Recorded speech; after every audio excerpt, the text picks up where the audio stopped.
Hello and welcome to the Heart of Success podcast. I'm your host, Keith Washo. We're celebrating 10 years on the book, and I'm very excited to introduce to you Kevin Conley, who was a featured executive in the Heart of Success. And Kevin's dialing in live here from Silicon Valley still. Kevin, welcome to the show. Great to have you. Thank you, Keith. Great to be back with you.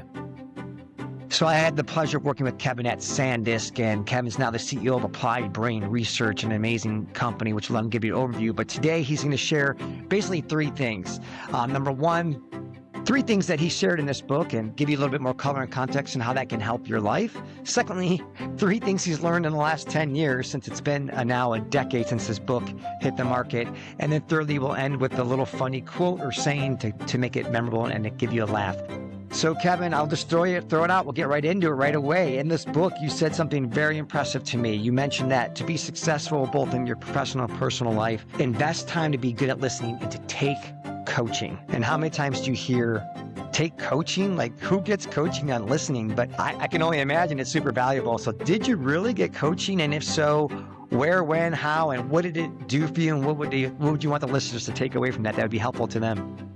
Yeah, so I've had the benefit of coaching a couple of times in my career. And the first time, I was coming off of being what I gently call an over-promoted engineer, somebody very focused on task and, focused on the work product and the deadlines and the deliverables, and just busting through any challenge that the team ran into. And, that results in behavior that can be very challenging in a team dynamic. And so the first piece of useful coaching was something that helped me put myself in somebody else's position who's interacting with me and seeing myself from another perspective, growing some of that emotional intelligence that's necessary to take on leadership.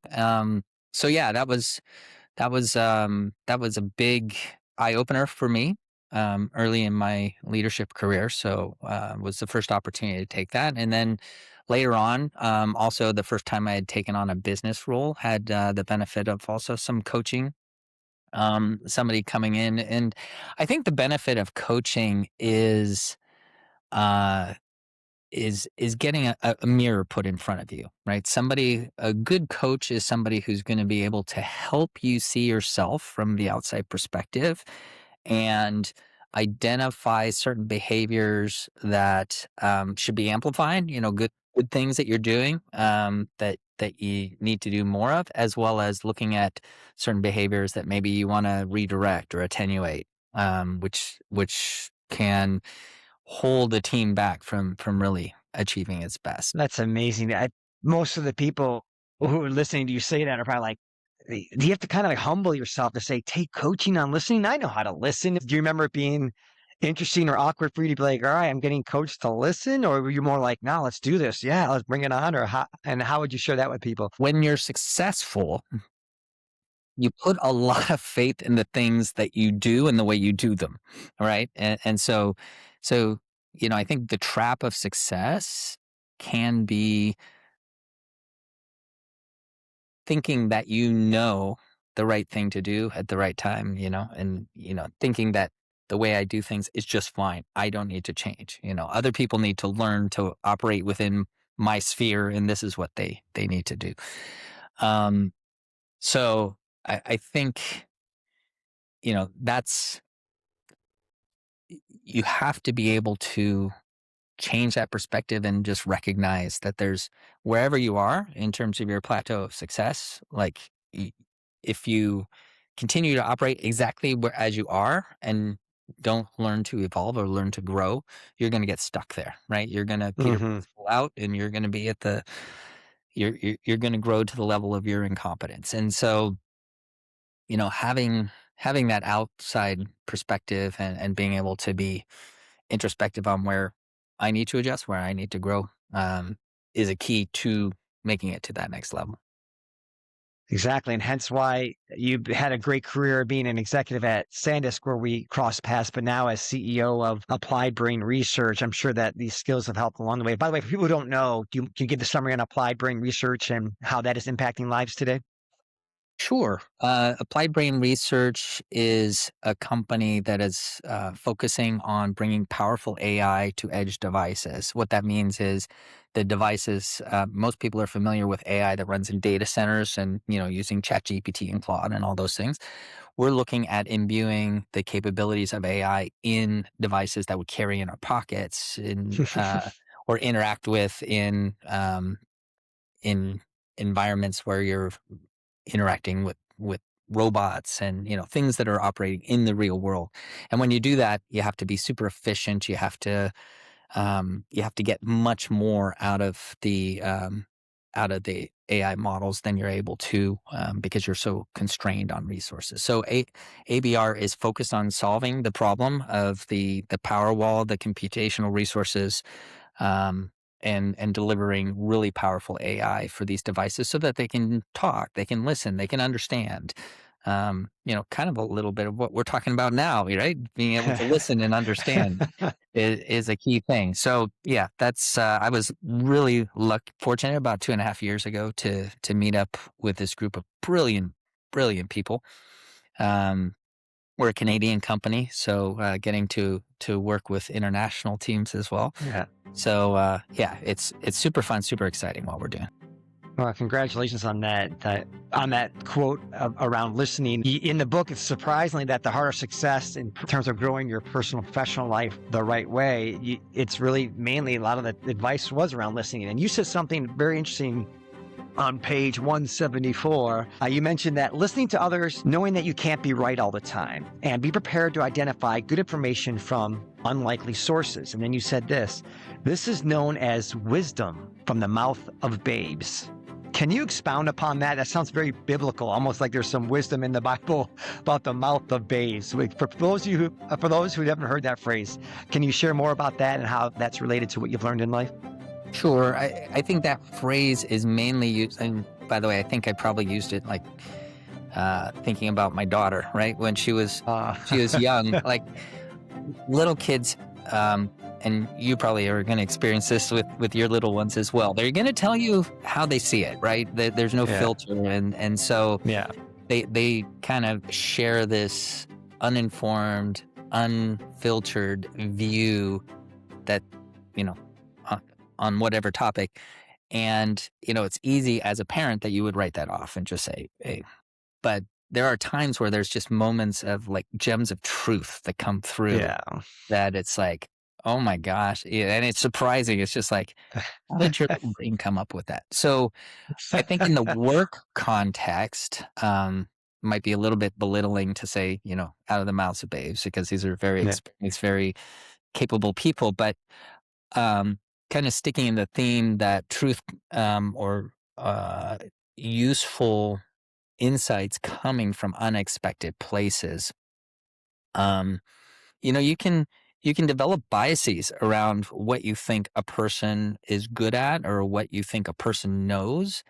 And when you put that in a team dynamic, it filters how you listen to what they're saying. And I've been surprised at times where um, people are have insights and share it, and you see kind of these biases even infecting a whole team. Like it's like, oh, and just write off something as like, well, you don't know what you're talking about. We don't need to listen to you. And I've I've had it on occasion, and there's a couple of occasions that stick in my mind where, this room of really smart people, really capable people, and arguing over something, and it's like, okay, we're gonna do this. This is how we need to solve it. And then this little quiet voice in the back says, "Well, maybe we should, do this," and like no reaction to that. And then it's like, and then it percolates in the brain. It's like, okay, you think about it, and it's like, hey guys, we're actually all wrong. This person over here is right. And, it turned out to be like a very junior member of the team. And she was very soft spoken. And it was just like what she said was so powerful. It's like, yeah, Right. you gotta bring it to that. Or I remember a program manager and another one saying, okay, we need to do this. We need, and drying it all out. And everybody's resisting and everybody's resisting. And it's like, hey, you know what? there's actually value. Let's follow this. And in both of those examples that I'm thinking about, it was almost like you had to. I had the benefit of being the leader in these environments and being able to recognize that, okay, wait, actually, there's something that I'm gaining from this, and I think the team would gain from this if we could all just, Yeah. give it a chance. So I just think that, and it's hard because you do apply these biases, but you need to kind of listen for the wisdom when it occurs without really prejudging the source of that wisdom when it happens. That's great. It reminds me of the importance of humility that leads into one of your next quotes, to be able to be humble enough to not think you're above it, to not listen to other people or from different ranks or whatever you want to call it. And then also to dovetail back to your kid's point. Yeah, I can relate to that. You mentioned your daughter. Erica might have said things, but I had an instance where my daughter said, "Daddy, don't say that. That's not a nice thing to say." I'm like, where did she get that from? Or don't tell mommy that because that'll make mommy sad. I'm like, okay, yeah, wisdom from the mouth of babes. So, anything else you want to expound upon that? I want to come back to what you were talking about in terms Yeah, of remaining humble, yeah, and relating it to what I said earlier. When yeah, people who are very successful in their career, you trust yourself a lot. You look back at that success and you say, I did these things, and that enabled me to be successful, right? And so, going into any new situation, we carry sure, those things with us. I think remaining humble is important because however successful we've been, it's never been us by ourselves. That's enabled us sure. to do that. We've always stood on the shoulders of those that we worked with, Yes, that enabled us to be that. And in these journeys, on these successful journeys, those relationships that make you successful over time, recognizing those, valuing those, and knowing that you're continually building those with new people as you go on, I think is something important. And if you're able to carry your success with a real sense of humility as you build new organizations or move into new things, it's just that much easier for other people to open up to you, to build trust with you, and to enable the future success. yeah. Thank you for sharing that. I've noticed that about you, just playing soccer with you and over the years working with you at Sandus, just you're always approachable. You always were just calm and cool and collected. At least my experience you mentioned earlier about there's a 1.0 Kevin and there's a 2.0 as we're always evolving and growing. I've always found you very approachable, humble, and you've been a good mentor to me. So thank you for that. On that, the third thing you said in the book that's related to this topic on this humility is that I'll read it here. It says, Kevin stresses that nobody is right all the time. Great leaders remain open-minded and willing to learn from anyone, regardless of title, age, or status. So my question for you is, when you mentioned that in the book on page 298, how do you do this as a CEO now? You have to constantly remind yourself to stay humble. That's the first question. It's a two-part question. And then secondly, have you ever had a president or a CEO that you reported to that wasn't this way? And then how did you deal with that? So that's maybe That's a that's a loaded zinger. question. So on the first part, there's degrees of being right, and the one thing when you're in a leadership position, we I often, and I've seen other leaders do this, we state our opinion as if it's fact. All right. We come out and we Mm, say, it is this way, or this is the yes. way I see it. And when you drive decisions from that strong a perspective, Right. it shuts everything else down. Right. Mm-hmm. Unless you Truth. have a great team that knows you and trusts you and is able to kind of challenge Right. and say, hey, you know what, you might be not all Right. there on that. Yeah. So it's very helpful in those situations to first recognize that nobody is right all the time, and Sure. that no matter how much we think we know what we're talking about, there's always room for other perspectives. And so I think this is one thing it's one thing to be humble, but the other thing is to, when you express opinions or when you uh, want to put something out for other people to consider, uh, like two things can help there. One is always go last, like always, look for everybody else's input first. Mm-hmm. As soon Mm-hmm. as the leader puts their opinion out, everybody's going to orient to that. Right. And the second is when you do put it out, state the fact that it's an opinion and not a fact, right? And or Right. maybe a way I view this, it's not all the time that I do this, but when I can, to say I might be wrong on this, I might be Yeah. wrong, but here's what I see and here's why I think this. So I think that then creates a team environment where others can be, if they see their leader being vulnerable or being Mm-hmm.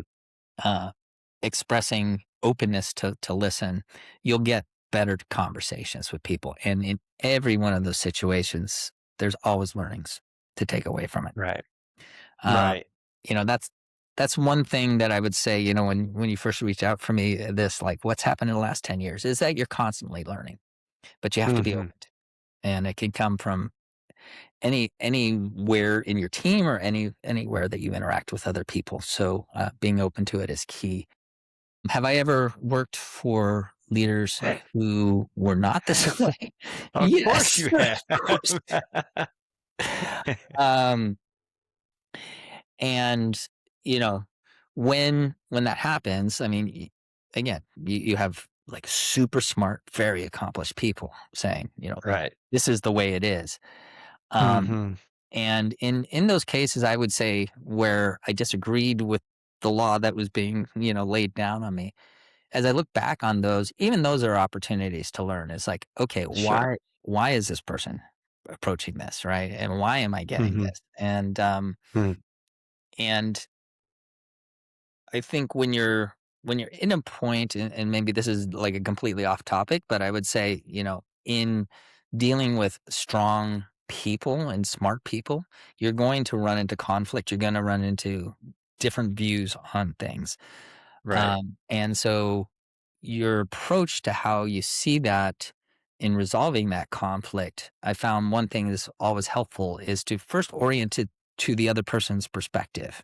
Like, Right. so, in the case where your boss is disagreeing with you, it's not about making your case and winning the Mm. argument, but it's about, well, why am I getting this from them? Why do they see it? Okay. Right. And Okay. orient to that. Yeah. And first of all, letting them know. It's like, oh, okay, I get your opinion. Um, it's one thing my wife Tanya has pointed out to me. It's like, if you go into a disagreement and you fight to win that disagreement, you only end up losing. Mm. Right. Right. So you win by aligning to them, and perhaps you can open up their perspective, perhaps not, but at least you're going to gain from understanding that perspective and why something's Mm. catching you. I like that. It's like a little bit of mental judo, like rolling with it versus fighting the resistance. And that quote of but sometimes it's better to lose the battle to win the war. I don't know if you ever heard that phrase, like kind of given here to win the bigger picture and roll with it. So thank you. On that note, before we go into our final part of the podcast, is there this related to what you said is life in your engineer background? So black and white versus gray area. Have you found that you're more on this opinionated perspective, or this is the truth, or this is the way it has to be done, black and white? Do you live more in the gray? And do you find that that's something that you grow into as you get older and more in the leadership? Or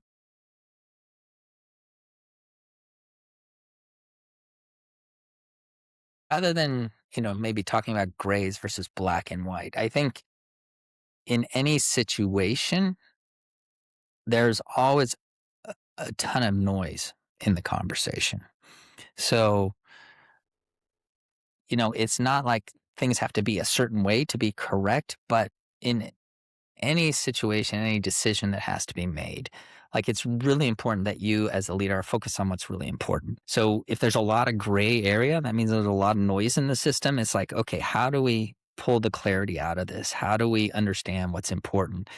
And as the leader, as long as you know that the important things are being dealt with in the right way, then the rest of it you don't have to be right about, or you can let go, right? And Mm. Hmm.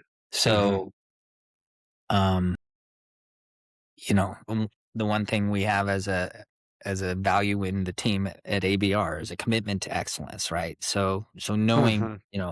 setting very high bars on everything.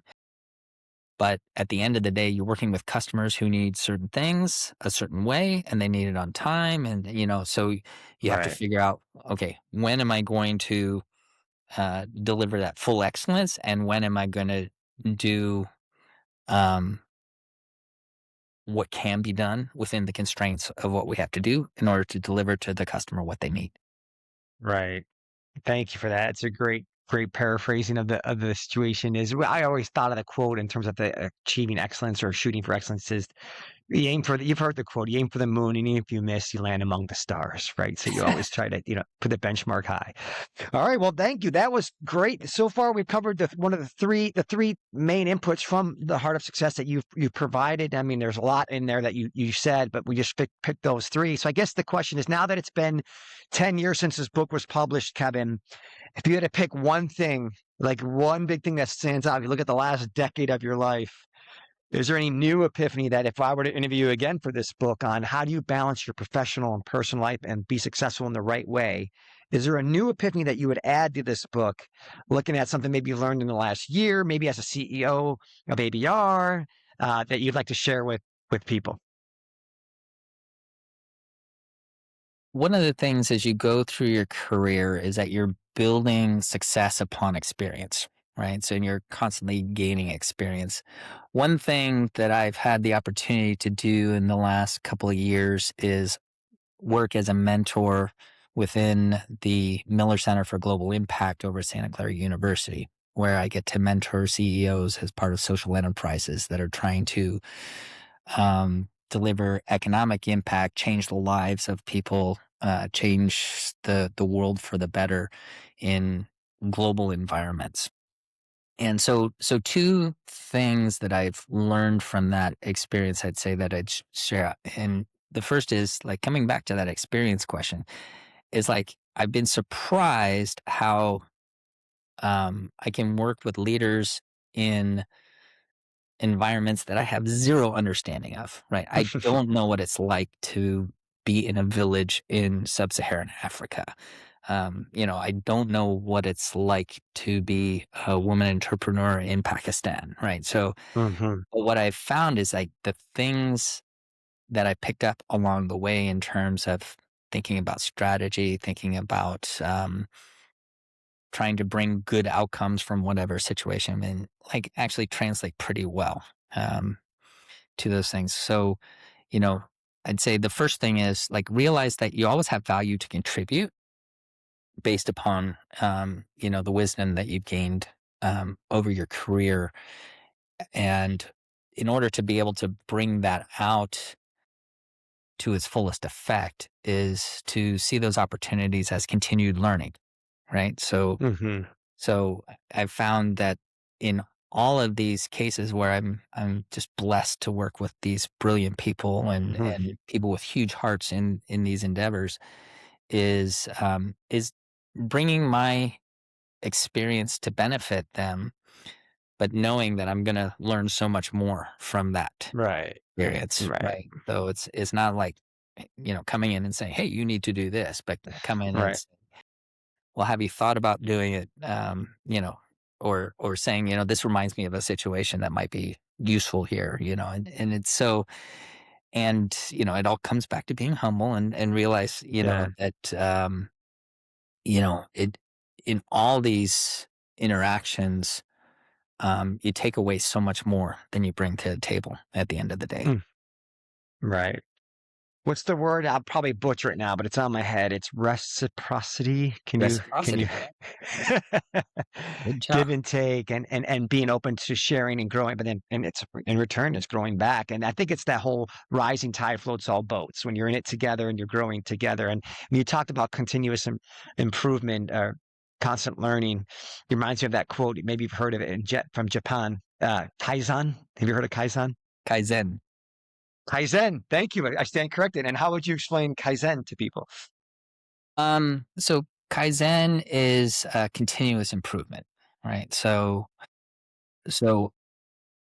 from every experience, every project, every activity, what do we take away and what are we going to improve, right? So you have this constant virtuous cycle of continuous improvement, from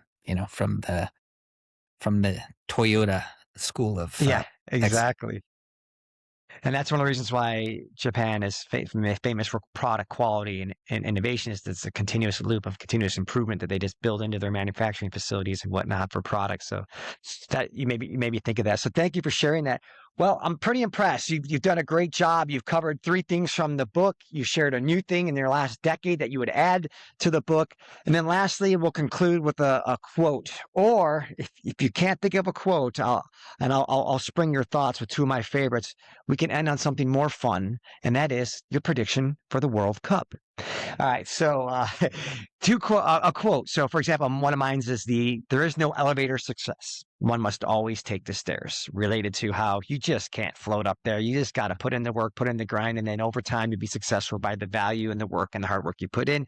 And one of my other favorite quotes that brings a smile is marketing. When you think of marketing, consumer products, whatnot, marketing is the difference between greasy, dead bird and finger licking good. It's a bucket of greasy dead bird, but man, no, Kentucky Fried Chicken turned it into finger licking good. All right, so Kevin, any quotes stand out to you that you want to share with that has been impactful or meaningful?